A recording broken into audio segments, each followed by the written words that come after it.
अब देखिए, मरने वाले परीक्षित अकेले नहीं, इस संसार में जो आया है, जिसका जन्म है, उसकी मृत्यु निश्चित है, क्योंकि इसका नाम ही मृत्यु लोक है। जैसे दिन के पीछे रात है, रात के पीछे दिन है, ऐसे जन्म के पीछे मृत्यु है, मृत्यु के बाद जन्म है। कर्म के अनुसार जीव जन्म धारण करता रहता है। और मरण धर्म केवल ये शरीर है, हमारी आत्मा नहीं है। आत्मा अविनाशी है, उसका कोई नाश कर ही नहीं सकता है। मरना और जन्म लेना तो शरीर का धर्म है।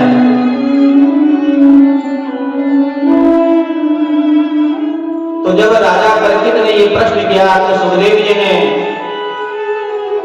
कहा, अरे राजन, जो अपना कल्याण करना चाहे ना, उसके लिए एक दिन काफी है। एक दिन क्या, एक मुहूर्त ही काफी है।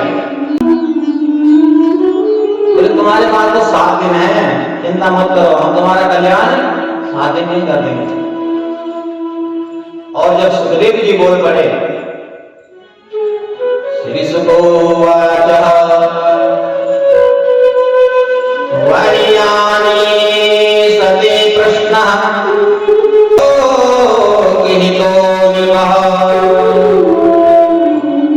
आत्मविसम्मतः पुंसां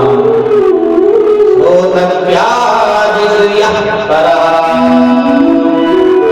मैंने कल भी निवेदन किया था कि 24 घंटे में से कुछ समय ऐसा निकालिए कि जिसमें आप भगवत सेवा करें, भगवान की कथा श्रवण करें। ऐसा अगर जीवन में हो गया तो फिर मनुष्य जीवन धारण करना सार्थक हो जाएगा। तो राजा परीक्षित ने कहा, भाई प्रभु भगवान का ध्यान, भगवान में मन कैसा लगेगा? क्योंकि सुखदेव जी ने कहा, जिसे मरना हो तो उसे भगवान का ध्यान करना चाहिए। तो राजा परीक्षित ने कहा, ध्यान कैसे किया जाए? ध्यान की क्या विधि है? और सुखदेव जी कहते हैं कि राजन, तुम्हारा ये जो प्रश्न है ना कि मरने वाले को करना क्या चाहिए, वही आगे अतिशय श्रेष्ठ प्रश्न है। मरने वाले तुम अकेले नहीं हो, पूरा संसार। तो फिर बताया राजा परीक्षित को, तस्मात् भारत सर्वात्मः भगवान् ईश्वरो हरिः श्रोतव्यः कीर्तितव्यस्य चतावयम्। बोले राजन, भगवान हरि का सबसे पहले क्या करना चाहिए? श्रोतव्य। जब तक हम भगवान की कथा नहीं सुनेंगे तब तक हमारा प्रेम भगवान से नहीं होगा। क्यों? आप तो थोड़ा साधारण भाषा में समझा दें। जैसे कोई अपरिचित व्यक्ति हमें मिल जाए या हमारे पड़ोस में रहने लग जाए, तो क्या उसके साथ पहले दिन घनिष्ठता हो जाती है आपकी? नहीं होती। जब तक आप उसके बारे में जान नहीं जाते, वो आपके बारे में नहीं जान जाता, तब तक मित्रता नहीं होती है, तब तक एक दूसरे से प्रेम नहीं होता है। और जब एक दूसरे के बारे में जान लेते हैं हम, भाई हमारा पड़ोसी ऐसा है, अच्छा आदमी है कि कैसा है, तो तब हमारी उसके साथ मित्रता हो जाती है, उसके प्रति प्रेम हो जाता है। वो कोई काम बोले तो उस काम को भी कर देते हैं, या हमें उसका कोई काम करना है, हम उससे कोई करवाना, तो सब ये आपस में चल जाता है। तो ऐसे ही जब हम भगवान के स्वरूप को नहीं जानेंगे, जब भगवान के गुणों को नहीं जानेंगे कि भगवान का स्वरूप कैसा है, भगवान के गुण कैसे हैं, भगवान की कथा नहीं सुनेंगे, तब तक जो है हमारा प्रेम भगवान के चरणों में नहीं होगा। तो इसलिए सबसे पहला जिसका मन भगवान के चरणों में नहीं लगता है, उसको अपने मन को भगवत चरणों में लगाने के लिए श्रोतव्य, भगवान की कथा श्रवण करनी चाहिए। भगवान की कीर्तियों को, भगवान ने कितने अवतार धारण किए, भगवान ने कौन सा अवतार क्यों धारण किया, भगवान की लीलाओं का श्रवण करना और सुनने मात्र से काम नहीं चलेगा, फिर उस पर चिंतन और मनन भी करना चाहिए। बिना चिंतन और मनन किए उससे काम चलने वाला नहीं। और उस चीज के लिए अगर मानव कथा में बैठे हैं तो कथा में बैठे हैं तो सबसे पहले क्या चीज होनी चाहिए आपके पास? सुखदेव जी बता रहे हैं, जितासनो जितश्वासो जितसंगो जितेन्द्रियः स्थूले भगवतो रूपे मनासंधारये दया। पहला काम जितासनो, जिस आसन में आप बैठे हैं वो जीता हुआ होना चाहिए। ये नहीं अब कमर दुख गई, कभी पैर सीधा कर दिया, कभी किधर कर दिया, तो फिर कथा में बैठे तो है लेकिन ध्यान तुम्हारा कमर पर है, दुख रही है। इसीलिए जिसको नीचे बैठने में कमर दुखती हो तो उसी में बैठ सकता है। क्यों? आपका ध्यान भटना हो, कथा तो सुने। जितासनो, आसन इसीलिए तो कहते हैं आजकल तो घर में भोजन भी होता है टेबल में, आजकल तो खड़े खड़े खाने लगे। क्यों? खड़े खड़े तो पशु खाते हैं क्यों? तो बताओ, स्टैंड खाना चाहिए सबको। पहले शादी विवाह होते थे ना, ऐसे पंगत बिठाई जाती थी और जो बाराती आते थे ना उनकी सेवा कैसे होती थी। आज तो ये सब बंद हो गए। रीति जो भोजन, अरे कम से कम भोजन तो ऊपर वहां नीचे बैठकर खाओ, ताकि हैबिट बन जाए। तो बढ़ाओ धीरे धीरे, पहले दिन 5 मिनट बैठो, दूसरे दिन उसको धीरे धीरे बढ़ाओ, तो ये तो बहुत, तो केवल कोई तो है प्रयत्न करना, प्रयास करना पड़ जाए, बिना प्रयास के तो होने वाला नहीं। अब बहुत सारे होते हम नीचे बैठ नहीं पाते, अरे बैठने का तुमने प्रयास ही नहीं किया। तो पहले आसन जीता हुआ होना चाहिए, फिर जितश्वासो, प्राणायाम के द्वारा श्वासों पर विजय प्राप्त होगी। जितसंगो जितेन्द्रियः, और फिर इंद्रियों पर विजय प्राप्त होनी चाहिए, इंद्रियों को जीतना चाहिए। एक घंटा पानी और प्यास लग गई, पानी चाहिए, या भूख सताने लगी, तो इसका मतलब क्या है? आप इंद्रिय के आगे नहीं, तो इंद्रियों पर भी विजय प्राप्त होनी चाहिए। इंद्रियों को बस में रखो। भाई हमने अपना मन बना दिया कि हमने 3 घंटे यहाँ पर बैठा, तो 3 घंटे में प्यास भी नहीं लगनी चाहिए, समझ लो आपके बस में। और फिर ध्यान करो भगवान का, आसन जीत लिया, प्राणायाम के द्वारा श्वासों को जीत लिया और इंद्रियों को अपने बस में आपने कर लिया, फिर भगवान का ध्यान करो। बोले कैसे? स्थूले भगवते रूपे मना संधारये धिया। बोले ये संपूर्ण जगत भगवान का स्थूल शरीर है, ये जो ब्रह्मांड है ये भगवान का स्थूल शरीर है। इसीलिए तो कहते हैं कण कण में परमात्मा है। 7 लोग ऊपर के हैं, भू भुव स्वः महज्जर तपसत्, ये 7 लोग ऊपर के हैं, और अतल वितल सुतल तलातल रसातल पाताल ये सब हाथ नीचे के नहीं। तो ये 14 गुणात्मक भगवान का शरीर है, जो सत्य रखो भगवान का सिर है, और वेद ही भगवान के ब्रह्मानंद हैं। तो ये स्थूल पूरा जगत ब्रह्मांड भगवत स्वरूप है। इसीलिए मैं कहते हैं कि सबके हृदय में परमात्मा के दर्शन करने चाहिए। और जब सबके हृदय में परमात्मा है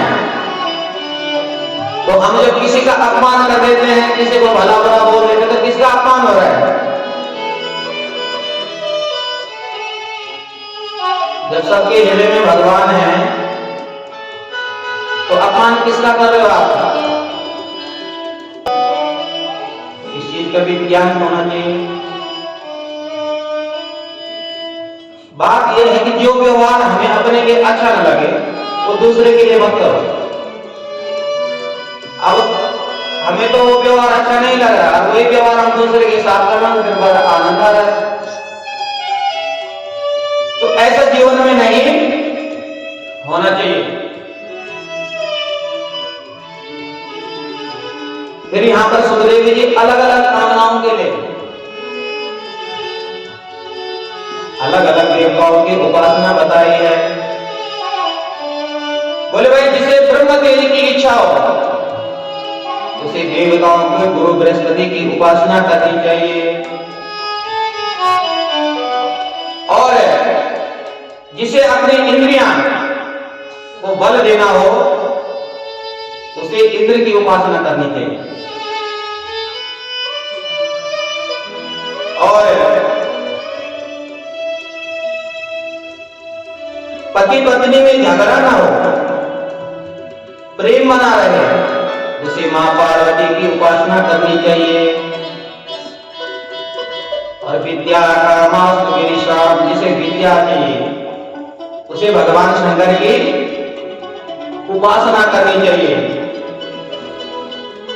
तो फिर प्रश्न कर दिया राजा परीक्षित ने, बोले महाराज अब तुम ये बताओ कि जिसकी कोई इच्छा ना हो, जिसकी कोई कामना ना हो, उसे क्या करना चाहिए?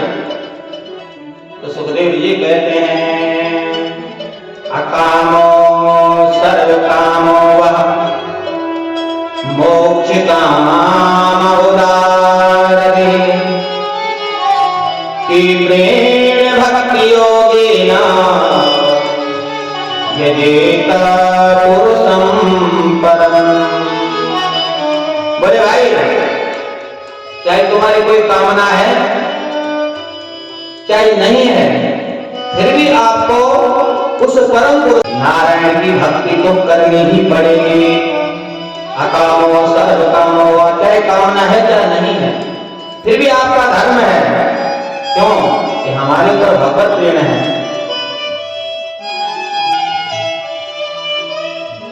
ये हमारा धर्म है जो करना ही पड़ता है। और सुखदेव जी कहते जो ऐसा नहीं करता है तो उसकी तुलना सुखदेव जी यहां पर क्या प्रश्न से करते हैं? किसके से? स्वविडवरा होष्टकारे संस्कृतः पुरुषापसरो। बोले जिसके कानों में कभी भगवान की कथा नहीं पड़ी तो स्वविडवरा, स्वविडवरा कहते ग्रामीण शोकर हो।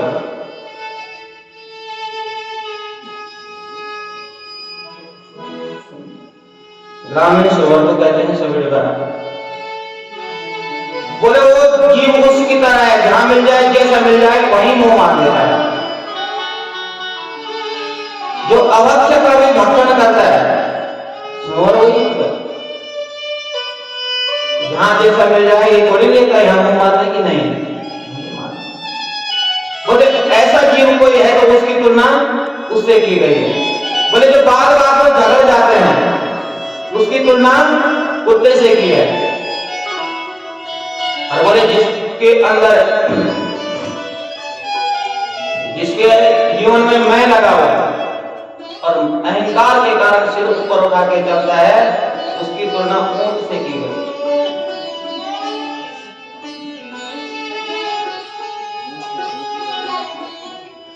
तो जीवन में अहंकार नहीं होना चाहिए। अगर ऐसे सिर उठाकर कोई चलता है गर्व से मैं ही हूं तो उसकी तुलना ऊंट से की गई है। और तब जो है राजा परीक्षित ने प्रश्न किया, महाराज अभी आप ये बताइए कि भगवान ने इस संसार को बनाया कैसे, इस संसार को कैसे बनाया? तो तब सुखदेव जी को ध्यान आया मंगलाचरण करने का, और सुखदेव जी भगवान का ध्यान करते हैं। यदि कीर्तनम यत् स्मरणम यदीक्षणम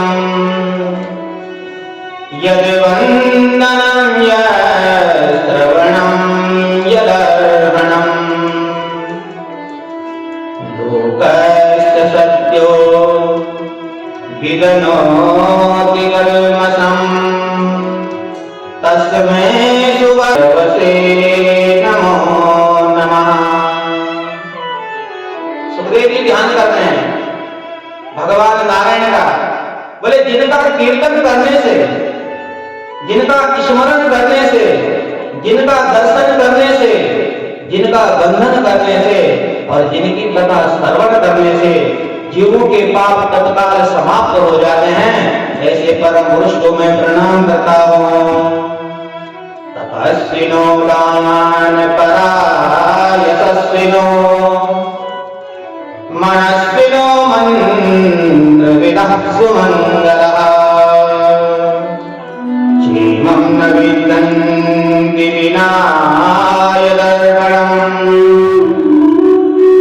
तस्मै सुभद्रवते नमो नमः। बोले बड़े बड़े तपस्वी, बड़े बड़े ज्ञानी, यशस्वी, मनस्वी, सदाचारी और बड़े बड़े मंत्र वेदा जब तक अपनी साधनाओं को भगवान के चरणों में समर्पित नहीं करेंगे तब तक कल्याण नहीं होता है। क्यों? कि हो सकता है कि आपके पास कोई ऐसी चीज है उससे आपको अहंकार हो जाए, उसको कभी अपना मत मानिए, उसको प्रभु का प्रसाद मानिए। हाँ, हमें ये चीज मिली है भगवान के प्रसाद से मिली है। अगर हमने अहंकार कर दिया तो भगवान के समय कितना एक तार तो ढीले करना है। हम यहां से बोल रहे हैं, हमारी इतनी हिम्मत नहीं है बोलने की, और हम सोचे कि हम बोल रहे हैं ना, बोलने और बुलाने वाले तो परमात्मा है। भगवान ने चाहे तो हम यहां से एक शब्द भी नहीं बोल सकते। इसलिए कभी किसी चीज का अहम नहीं होना चाहिए। और बड़ा सुंदर ध्यान किया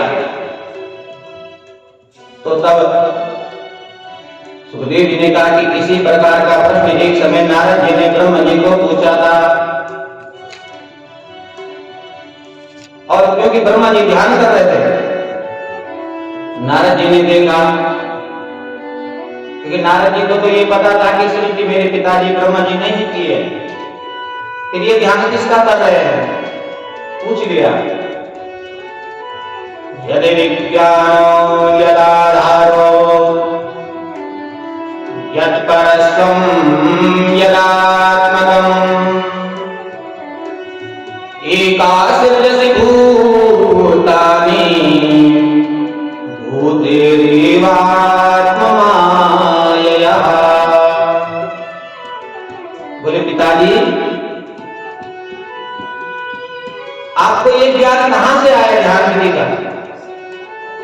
ये जो आप ध्यान कर रहे हैं ये ज्ञान कहां से हुआ है? और आप किसका ध्यान कर रहे हो? आपका आधार कौन है? आपका स्वामी कौन है? क्यों कि आप तो अकेले ही पंचभूतों से इस संसार का सृजन कर रहे हो, सृष्टि कर रहे हो, तो आप किसका ध्यान कर रहे हैं? तो ब्रह्मा जी ने कहा नारायण परः वेदः देवा नारायणांगजः नारायण परालोकः नारायण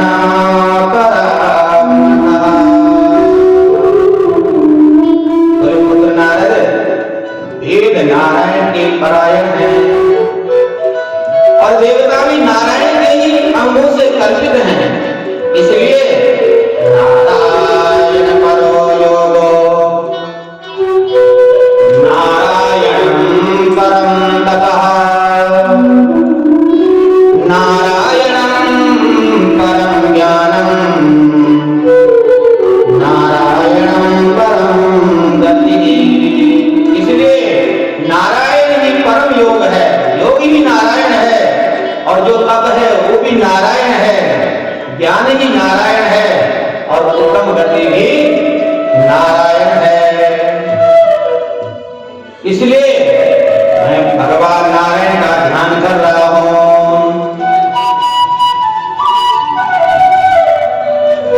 और